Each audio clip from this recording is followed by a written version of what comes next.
All right, now I see it's 2:55, so we'll get started. So yes, I've put the average, at least the raw average of this last exam on eCampus, and I said to expect it to be around 50%, which would be everyone's asking about the methylphenol. It's so funny. I guess you must be getting plastered with that one on OWL. But anyway, so I've put it on OWL, and not OWL, eCampus, and I said you normally expect an average of about 50%. So with 49 questions, with 49 possible, the 50% mark would be 24, 25, somewhere in there. And indeed, it was like just a shade over 25. It was like 25.1 or something like that. So that's what I put on eCampus. I still have to figure out the curve, which I will do. I'm hoping at the very least, I am kind of still in the middle of grading 227 exams, which I realize is not your problem. Look on eCampus, look at the column in your grades that has your exam score out of 49, and I changed the heading so that it includes the average. So you'll find it there. I'm going to add another column that has the curved score, and I'm hoping that at the very latest you'll know what that is coming into class on Monday. So you figure the average, so that means 25 is going to be rounded about in the C+ range, something like that. So that gives you an idea. I would not be shocked if there's some people that have over 150 out of 150, because some folks really hit it out of the park, and I think they deserve to be rewarded for that.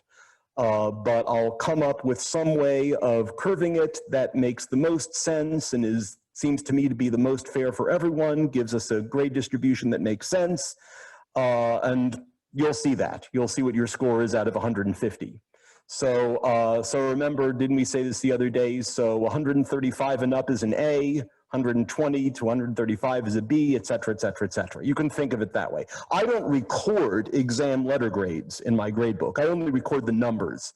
But just to give yourselves kind of an idea. And I'll also say sometime next week, at least I'm anticipating, I will calculate estimated class grades and put that on eCampus. And I also need to write a new document, since the old one's not going to work anymore, that shows you how to calculate what your grade is at any given time and how to calculate what you need to get on future exams to bring about a certain result. That's going to turn out to be simpler since I've gone to a point system, but I'll try to get all that done sometime next week. That at least is my plan. Good. And of course, when I say calculate your class grade, I don't put a lot of stock in it right now. You know, you've had one exam. There's still 3 exams plus the final. So there's still possibility for movement in both directions, but at least it'll give you an idea of where you stand. So that at least is my plan. Good. What else do I have to announce? So when naming an aromatic compound, how would you name it if there's 2 groups? I think you asked the same question in the YouTube video. I answered it yesterday, which is fine. For example, a benzene with a methyl group and an OH attached.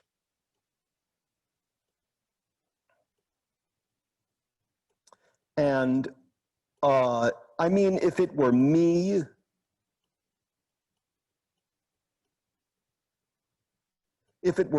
I would call that guy either 4-methylphenol or paramethylphenol.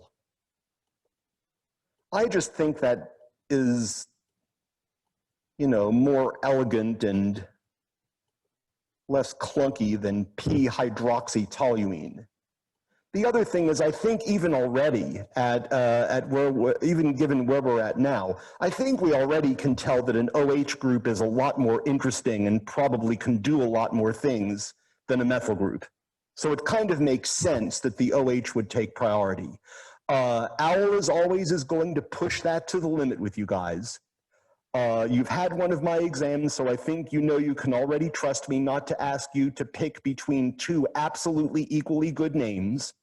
And I do my best to be reasonable, but that I would tend to call that p-methylphenol. I would think anything with heteroatoms in it should supersede just alkyl groups, because anything with, you know, oxygen, nitrogen, etc., likely to be more chemically interesting than just an alkyl group.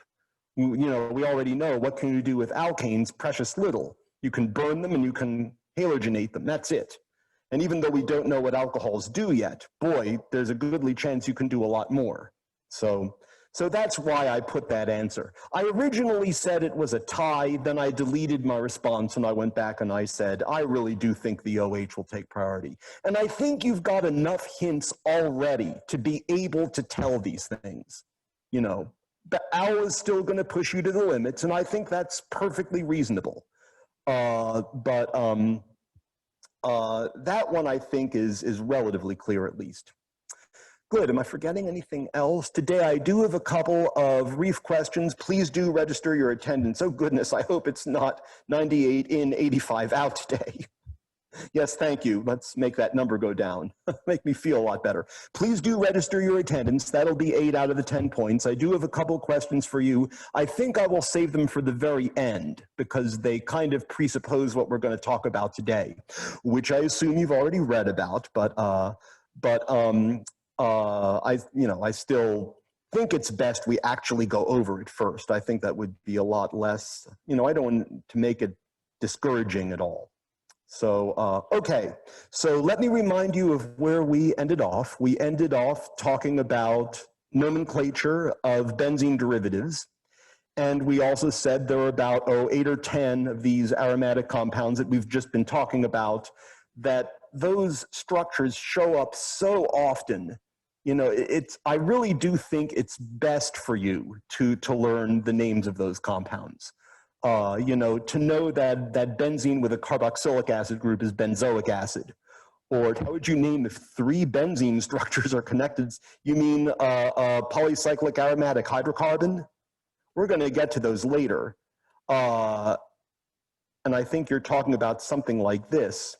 I would say that you don't have to know how to name these based on any set of rules. Is that kind of the answer you were looking for? Because there are no rules. These are only named by having common names. And honestly, I can't remember if that one is anthracene or phenanthrene. It's one of those two. I can never remember which. These types of questions are in OWL. Well, then you can look them up in the book. There's all the information you need to know. I've checked every OWL question. They're all answerable based with what we talked about in class or what's in the book. So you're allowed to look in the book. So yes, I do want you guys to know I always check all of the OWL questions and make sure that at least for some of the variations, I'm able to enter a correct answer following the instructions and get credit for it. There's going to be some bugged problems. There's going to be some times you have to look up things in the book, and that's fine. But I've checked them all and made sure that at least as far as I can tell, they're fair. Now, some things are going to slip through. Like I said, you're going to find questions that are bugged. You're going to find occasions where you enter a correct answer and you don't get credit. And that, by the way, is going to be different for every student. So I correct for that by simply saying, okay, you only need to average 70% to get full points. So that compensates you for all of that. So the way to know how to answer questions like that in OWL is by looking it up in the book. And I can even tell you what section that is. That's the section on polycyclic aromatic hydrocarbons, which is 413.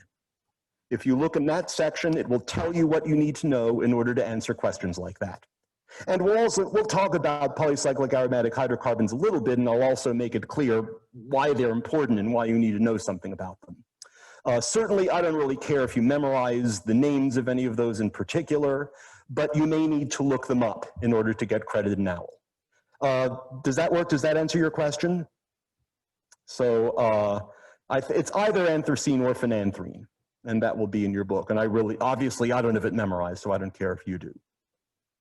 Okay, so we went over nomenclature of aromatic compounds, and we also pointed out that benzene and other aromatic compounds are very different from alkenes. In chapter 3, we learned that alkenes can react with a variety of electrophiles, or also known as Lewis acids. Electrophiles and Lewis acids are the same thing, Nucleophiles and Lewis bases are the same thing. Why are there two sets of names? No idea. I couldn't tell you any significant difference between an electrophile and a Lewis acid. I honestly think it's two different names for the exact same thing. But anyway, all of those things we talked about in chapter 3 are Lewis acids of some kind. And alkenes undergo addition reactions with electrophiles, and we learned, I don't know, 4 or 5 examples of reactions of this type, something like that. And there was probably 12 or 15 others, which, we don't need to go there.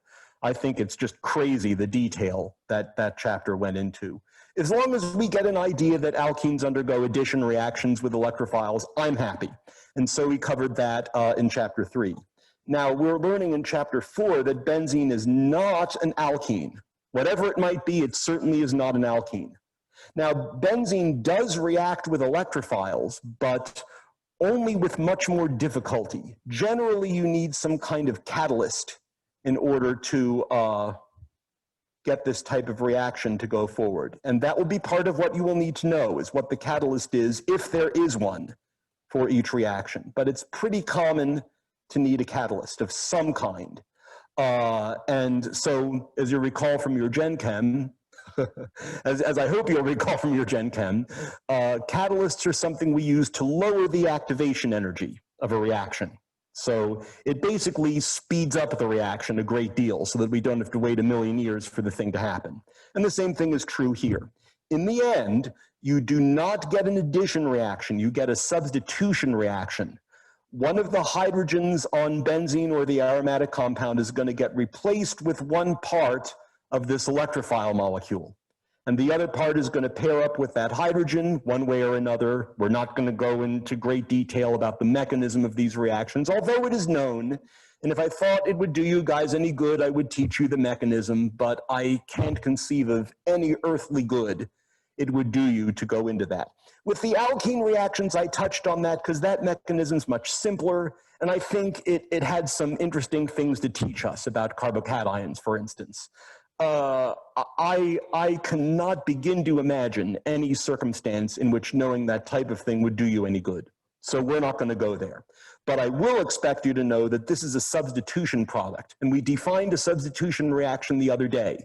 Substitution reactions of this type, which you also saw in Gen Chem, by the way, these are basically like AX plus BY, or maybe I should say AY plus BX. No, we'll go the other way. AX plus BY equals AY plus BX. There's two pieces that switch places in this type of substitution reaction. And I think you will agree with me. This part of the molecule E switches places with one of the hydrogens on benzene. And these reactions are all going to be of that type. They're going to look something like that. You saw these quite a bit in Gen Chem as well. There's lots of substitution reactions of this type that are inorganic. Every Arrhenius acid-base reaction is of this type, right? KOH plus H2S, or 2KOH plus H2SO4 gives K2SO4 plus 2H2O. The hydrogens and the metals switch places. That's also a substitution reaction of this type. Or I know how much you guys loved your precipitation reactions. You loved them. I know you loved them because I've taught it and I know how much my students loved it. Precipitation reactions are the exact same type. You know, what on earth? Sodium iodide plus sodium iodide, let's see, 2 sodium iodide plus lead 2 nitrate gives lead 2 iodide precipitate plus 2 sodium nitrate. The metals just switch places. So it's conceptually the exact same thing. And we'll see a lot of other both addition and substitution reactions, I would say, as we go on to learn about the different functional groups. But there's something like, I think I counted 6, 1, 2, 3, 4, 5, 6 of these so-called electrophilic aromatic substitution reactions that I would like you guys to know about. And although the situation is a little more complicated than that, for our exam, I'm only going to ask that you know about the reactions of unsubstituted benzene. Certainly you can react substituted benzene derivatives. These will still undergo reactions. At that point, one needs to worry about directing effects. And I've left some of that in the OWL assignment so that you have some exposure to it. And again, you can refer to the book in order to be able to answer these questions, just so that you learn that there's such a thing, you know, that it matters what the thing is that's already on benzene. And that by that you figure out what the major product's going to look like. I'm not going to put anything like that in the exam. I'll give you an idea of what are the sorts of things you might be asked. And I don't say I'm going to be absolutely exhaustive in that description, but I plan to give you an idea of that sort of thing in class today. So, so much for that. And again, if you haven't already, please register your attendance. That will be 8 of today's 10 points. Good. Let's then get into it. The first one I'm going to expect you guys to know about is, well, let's actually give it a name, is halogenation. And as I think I've mentioned, we already know that alkenes can react with elemental halogens, chlorine and bromine, and you get an addition product. You get like a dihalide. Benzene and other aromatic compounds will also react with Cl2 and Br2, but with much more difficulty. You need a catalyst, and the catalyst you need in this case is a metal halide. So benzene will react with, I'm just going to leave it generic for now, we'll say X2, where X is chlorine or bromine. So you can use either Cl2 or Br2. And this does require a catalyst. That catalyst will be of the type MX3, where we've already defined X, and M equals aluminum or iron 3. And I'll give you some examples of what this might look like, of what you might be given. In the end, you wind up getting the halobenzene, either chlorobenzene or bromobenzene. The catalyst remains unconsumed in the reaction. It stays in its original form. So you will get either chlorobenzene or bromobenzene. And as an inorganic side product, you will always get the hydrogen halide. You'll know what you need to put by how the question's phrased. Lots of times, as I think I've mentioned, we just ignore these inorganic side products. I think I've told you, we organic chemists are pretty sloppy about balancing equations by mass. And just so you're prepared for it, biochemists are even sloppier. But it's not because we don't care about inorganic compounds. It's because we're so much more interested in the organic species. But if you wanted to balance it for mass, you would note that you replaced one of the hydrogens on benzene with this halogen, and so that hydrogen and one of the halogen atoms in the halogen molecule switch places. It's a substitution reaction. Now, of course, that's not what the mechanism is. It's not like this halogen molecule goes up next to the benzene and the thing, you know, just all at once like that. It takes quite a few more steps. Well, it's maybe 3 or 4 steps. I think if I showed it to you, you would understand it. I could help you to understand it. Again, I just don't feel the need to waste your time or trouble going there. The mechanism is known, but as I said, I don't see any value in you guys learning it. So the main idea here is that if you take benzene and treat it with either Cl2 or Br2, and then either the aluminum or iron 3 salt of that same halogen, that same halide, you do want to match the halogens. And I'll give you some examples so you can see what sorts of things you'll be given.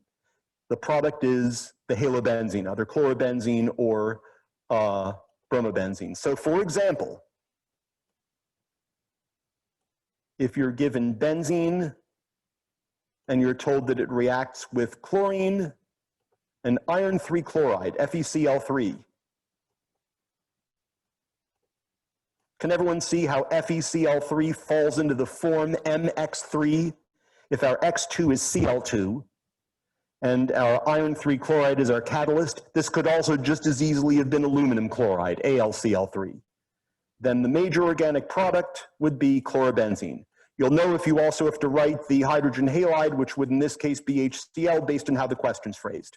Sometimes you have to watch OWL especially. Read the directions carefully. Sometimes they want you to put that sort of thing in a separate sketcher, other times not. But the directions will say whether you need to put that or not. But the product would be chlorobenzene with a side product of HCl. Or if you took benzene, it's a pretty funky benzene, and you treated it with elemental bromine in the presence of aluminum bromide, AlBr3, then I would expect, and I would hope you would expect, that the major organic product would be bromobenzene.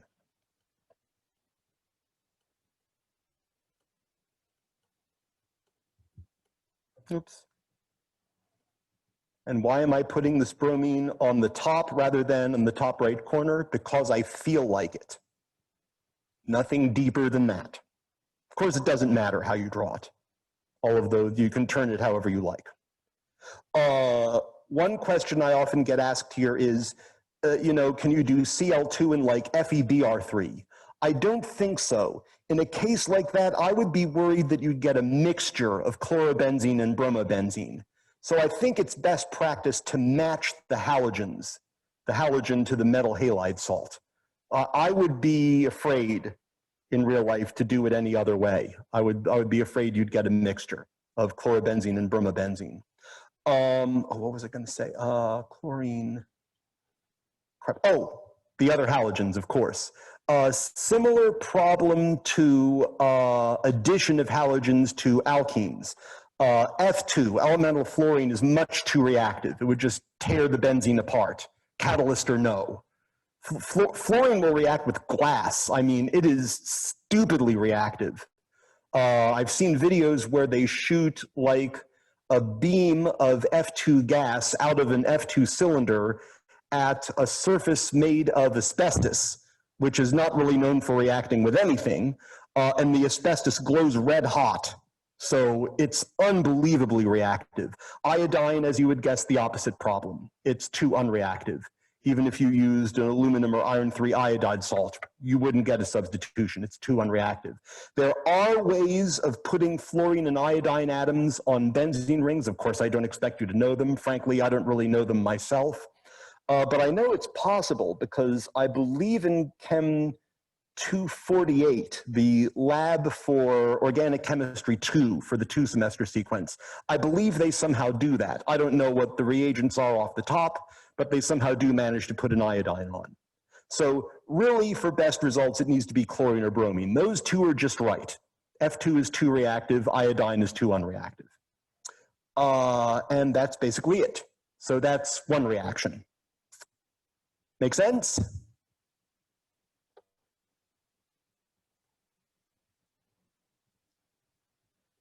And like I said, I've left some problems of the other type in OWL just so you can see what happens when there's a pre-existing group. Certainly look it up in your book, and certainly I'm not going to put one like that in the exam, but I would like you to at least be aware that directing groups are a thing. So much for halogenation. Who's next? Nitration.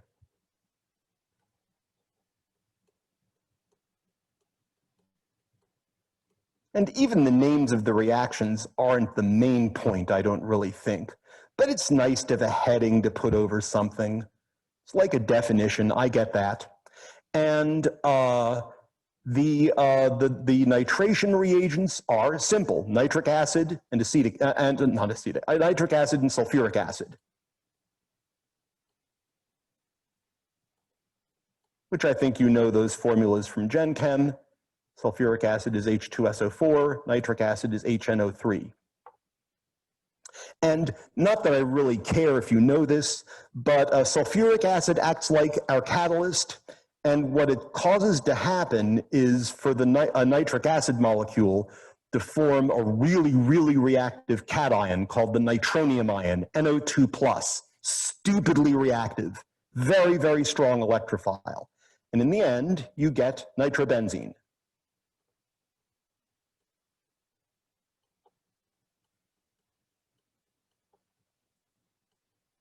which I would really appreciate it if you guys knew what the structure of the nitro group is. Don't just memorize an N, an O, and a 2.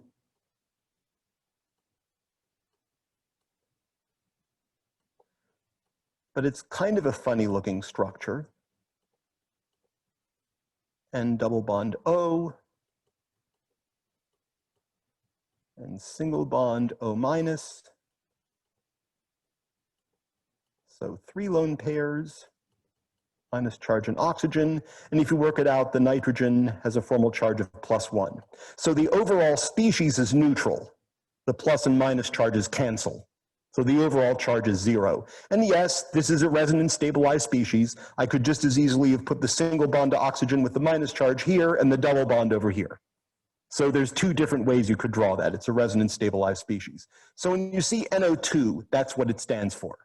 It's kind of a funny looking group, but yes. So sulfuric acid acts as our catalyst. I think if you work it out, how many isomers would this compound have? 1. There's only one way, because it doesn't matter which of those carbons you put it on. So any way, so you put that NO2 group on any carbon and it's correct, it would be accepted. This does have 2 different resonance forms. You'll know if you need to show resonance forms by the wording of the question. Usually we don't demand that people draw all possible resonance forms. Usually we are not OWL though. OWL might do that. But normally you would just pick one. And actually, really normally, I'm fine if you abbreviate it as NO2. I just kind of would like you guys to know what that stands for. I don't want that to be a mystery to you. So if there was another added, then there would be more isomers. Ah, yes, not only, you mean another nitro, not only would there be more isomers, but then we would need to worry, where does the second nitro group go? That's that directing group stuff, which, like I said, I'm not going to hold you responsible for. I will talk a little bit about it so that you understand the issue at least.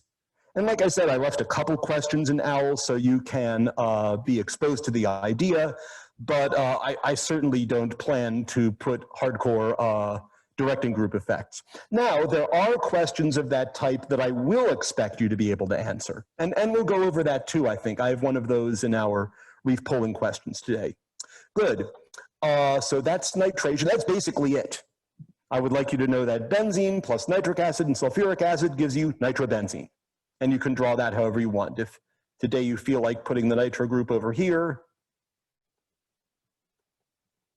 I would like you to go O2N to signal to me that you know that it's the nitrogen that's attached to the carbon, but go for it, perfectly acceptable. Same difference. So yeah, that's pretty much it. That was straightforward.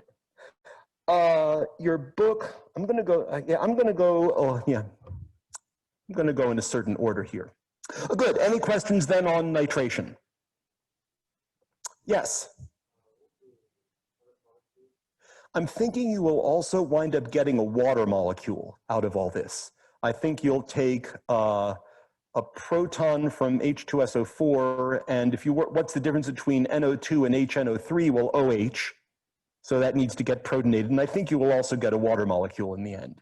But we're mainly interested, of course, in the major organic product. But yes, if OWL asks for the inorganic product, my guess is they're looking for water. Okay, so much for that. If nitration is a thing, not surprisingly, sulfonation is also a thing.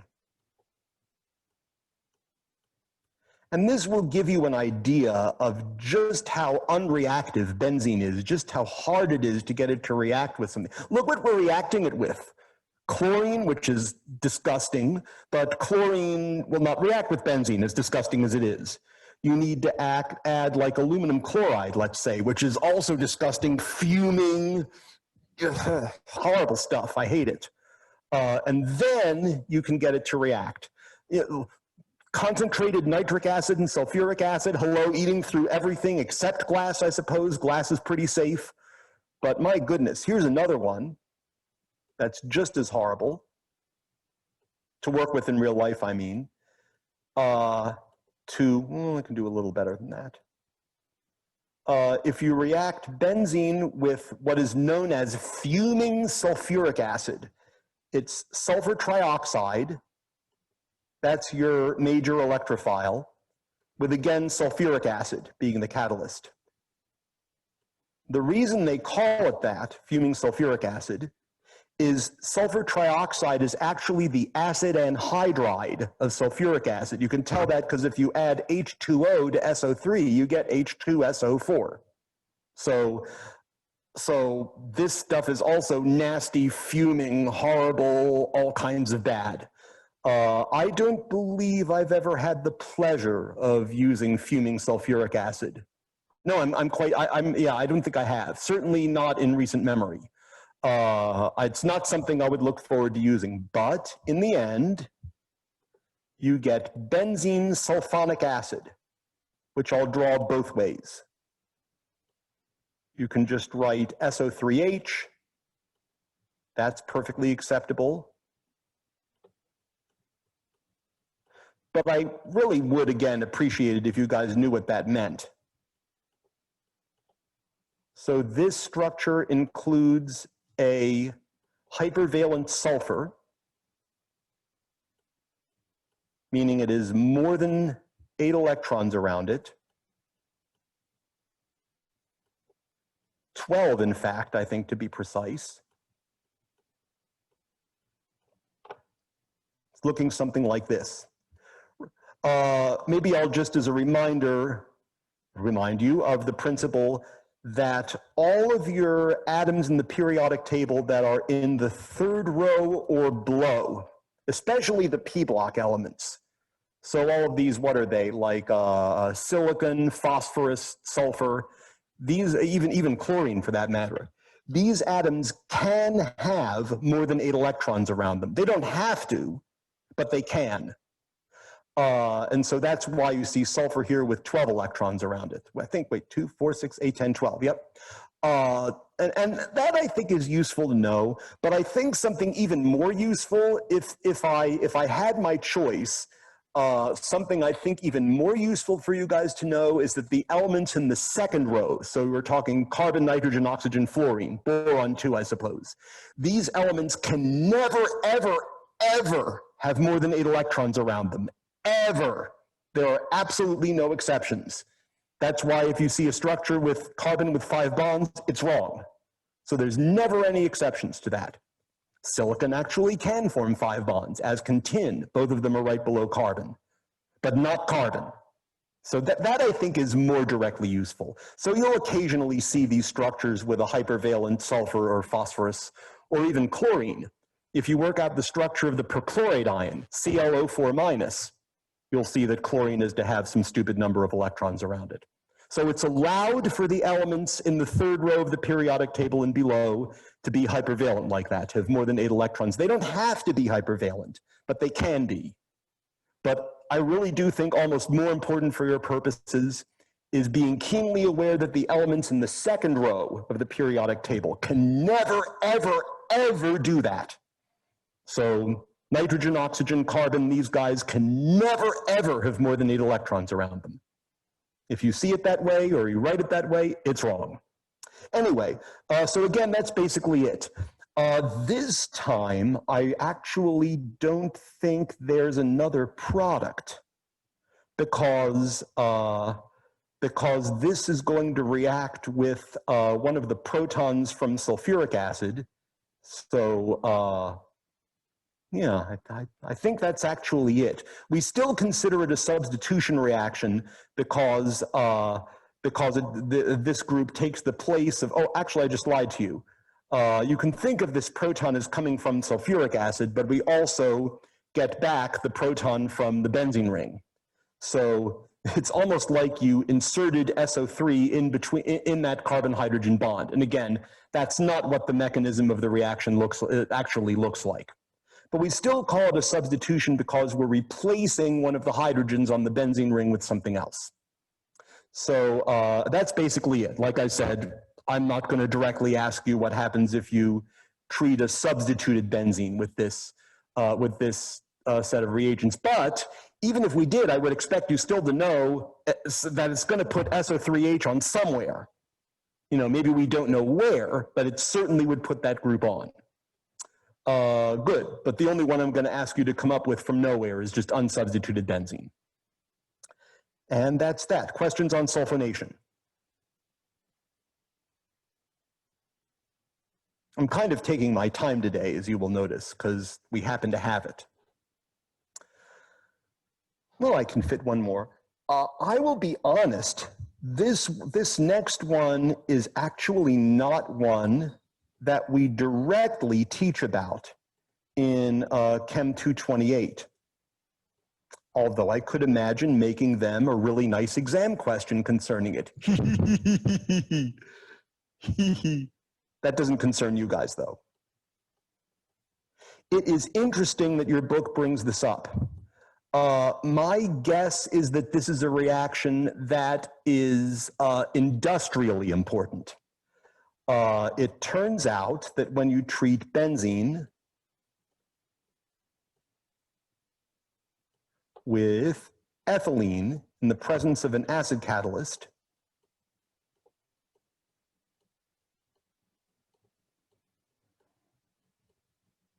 and ethylene is the smallest alkene, by the way. You can also call it ethene, E-T-H-E-N-E, because it's 2 carbons, and the ene means there's a double bond, but no one really calls it that. People will look at you strange if you call it ethene. Everyone calls it ethylene. But I believe you need, yeah, sulfuric acid is once again our catalyst. I would not be shocked if other acids worked as well, but we'll go, I don't want to stray too far from the book. I don't want to make your life meaninglessly difficult for no reason.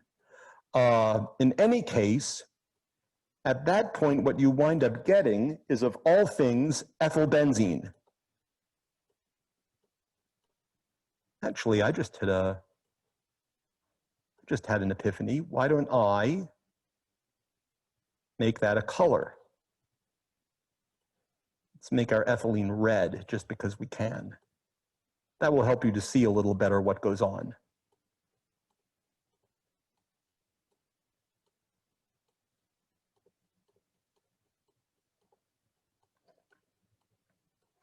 What you wind up getting is ethylbenzene.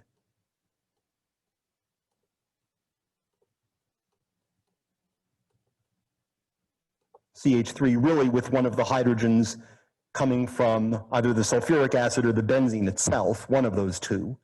The other 2 hydrogens in the CH3 were there to begin with, and you can see this CH2 was there to begin with. And the way this actually works is by the ethylene reacting with the acid, you actually get a carbocation, much like we discussed, no, exactly like we discussed in the previous chapter.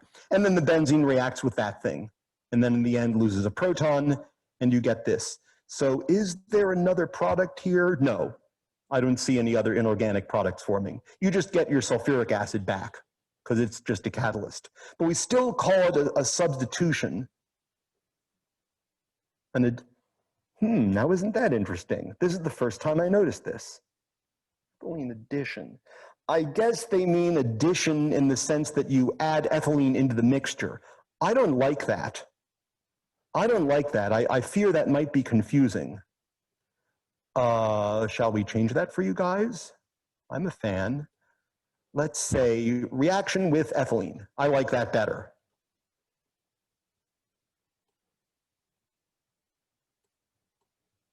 Right, because it's not an addition reaction. It's still a substitution reaction. At least I think. Because we're substituting. Let's just call that reaction with ethylene. We'll leave it at that. I need to think about that. Because remember, this is only my 2nd time through, but I don't remember noticing that last year. No one said anything, or last term, I mean. Well, anyway, maybe I'm being needlessly picky. Good. Any questions on either of those then? But all I care, just unsubstituted benzene plus ethylene in the presence of a strong acid. Sulfuric acid would surely work. We would expect to give us ethylbenzene. That's the only one that I would expect you to come up with out of nothing. That leaves just 2 more, and I think we'll have time for this. One of them is, these are both the so-called Friedel Crafts reactions. Although your book doesn't make much of these names, Friedel Crafts, that's what these are called, and so I can't help naming them that. Friedel Crafts alkylation.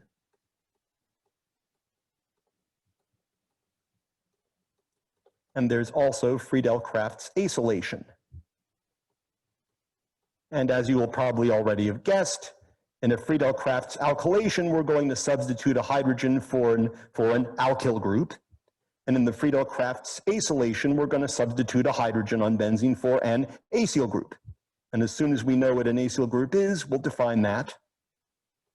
Everything goes on like the proverbial house on fire. Actually, with the wildfires out west, that's not funny. Okay, so in a Friedel Crafts alkylation, what we're going to do is treat our benzene with some alkyl halide, we'll say Rx, and then just like before with the halogenation, you need a metal halide catalyst. We'll say MX3. So X and M are defined just like we had before. And in the end, you will wind up with the alkyl benzene. You'll just replace one of the hydrogens on benzene with whatever your alkyl group is over here. I am now going to say something that I want you guys to immediately forget. I want it to go in one ear and out the other. It actually kind of matters what R is, because you can have carbocation rearrangements. But that's on me. I just need to make sure that I carefully pick the R groups. You don't need to worry about that. That would be beyond the pale. But you can be sure that I will do that. And I will carefully pick the R groups so that I don't lie to you. And yes, there is again the hydrogen halide. That's the byproduct. You'll know whether you need to put that or not based on how the question's phrased. Oh, you can start listening again, by the way. So for example, if we treated benzene with, let us say, isopropyl chloride in the presence of iron 3 chloride or aluminum chloride for that matter. And here I don't know if you'd really get a mixture if you swapped, if you used different halogens, but I still think it's best practice to match the halogens. I don't know if it's really possible, but just to be on the safe side, I would make sure my halogens match, and you would get cumene, isopropyl benzene. You see, I just took whatever was on the halogen and just stuck it on there. I'm sure it made a noise just like that. Good, so there's an example of an alkylation or Friedel Crafts alkylation. Now, in order to fully understand the Friedel Crafts acylation, we need to know what an acyl group is. And a generalized acyl group is basically R-C double bond O, where R can be any alkyl group. So that's an acyl group, and whatever you like can be attached over here. But this piece of the molecule is called an acyl group, regardless of what R is. R can be any alkyl group. And so a Friedel Crafts acylation, or in a Friedel Crafts acylation, we would take benzene and we would treat it with what's known as an acid chloride or an acyl chloride. That's another functional group. I don't think we specifically went over that one, but a compound of that type is called an acid chloride or an acyl chloride. And you do again need your metal chloride salt. I think these will always be chlorines in this case. Yes, acid bromides exist, but they're much harder to get a hold of, and there are far fewer of them available than of the acyl chlorides. So I think, practically speaking, I do think your halogen is always going to be chlorine here. But this can be either iron 3 chloride or aluminum chloride. And in the end, you will get a ketone of this type. So you'll take this acyl group, whatever it might be, and that will replace the hydrogen. So what you get should be an aromatic ketone of this type. And yes, again, you will also get HCl as the byproduct. So to do an example of this type of reaction, let's say that we treated benzene with, oh, let's go crazy, pentanyl chloride, 1, 2, 3, 4, 5. C double bond O, Cl, in the presence of aluminum chloride. I could just as easily have used iron 3 chloride. Well, then I would expect us to get, in addition to HCl, we might want to call this guy what? Pentyl phenyl ketone or something like that. I don't really care if you can name it or not. 1, 2, 3, 4, 5. But I just put that whole acyl group, stuck it straight on the benzene ring. And you would also get HCl. So that's basically that. I really am not interested in your being able to handle necessarily the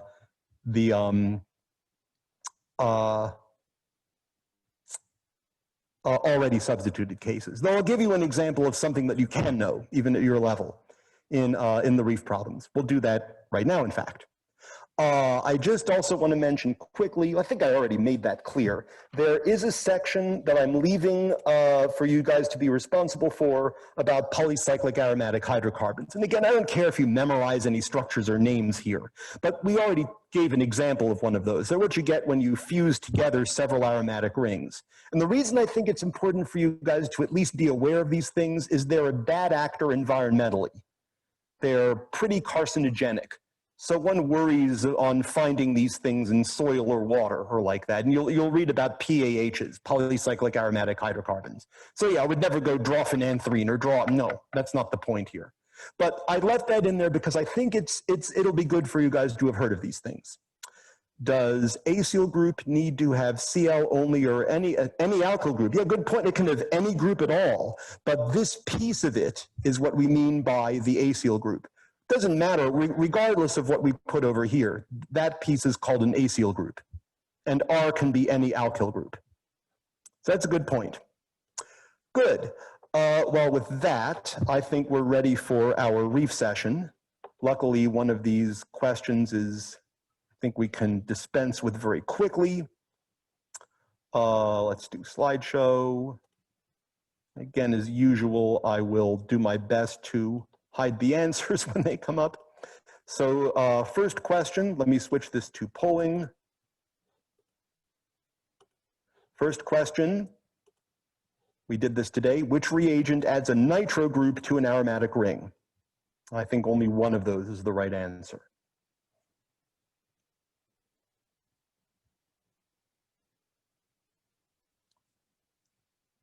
Actually, if you guys will forgive me, I think I'll only do like 1 minute on this one, since should be pretty straightforward. We just talked about it.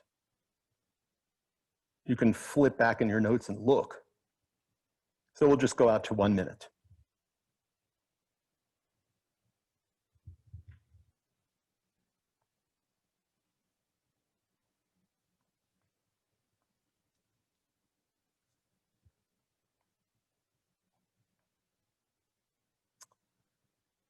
All right, 10 more seconds, please. Going, gone. No pressure. Don't screw up, but no pressure. Anyone else?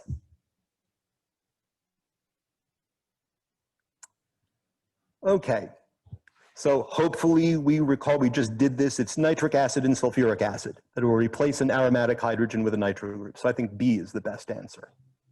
And that was the majority opinion here too, good. Next question might take a little bit more thinking, so I'll give you 2 minutes for this one. What must have been the starting material in the following reaction? I would put something like this on the exam. I think this is a fair question.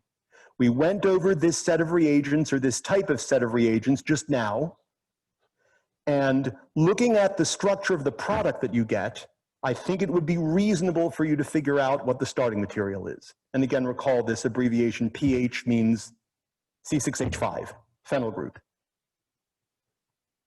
And definitely one of those is the best answer.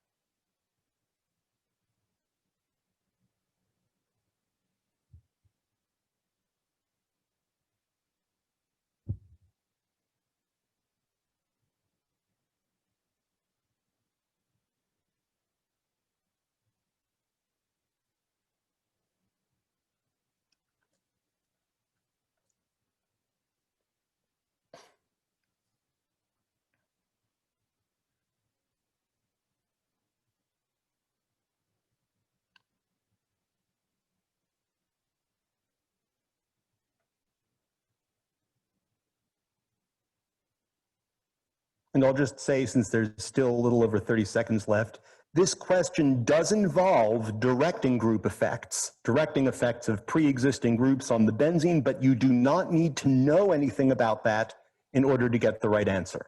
And I hope to establish that in just a moment.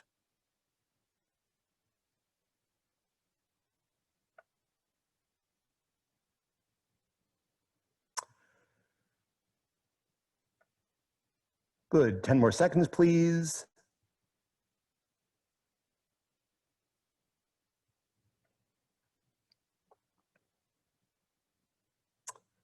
Anyone else? Looks like that's about it.